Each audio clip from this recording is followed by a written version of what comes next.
Hello guys, দেখো আজকে আমি একটা জায়গায় এসেছি, কিন্তু আমাকে আমাকে আমার ফ্রেন্ডস অনলাইনে খাবার পাঠিয়েছে নেক্সট চাউমিন। এটা আনবক্স করছি, খুবই ভালো। দেখো ট্যাগটা রয়েছে, এক্ষুনি নেবে।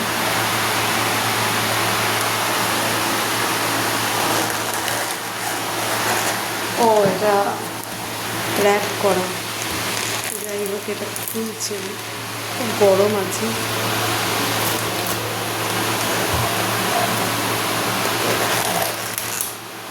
এরকম ভেজ চাউমিন উইথ সস, ঠিক আছে? কেমন লাগলো তোমাদের খাবারটা অবশ্যই বলো। বুঝতে পেরেছ? এবার আমি শেষ করি। ওকে, বাই। হ্যাঁ, না।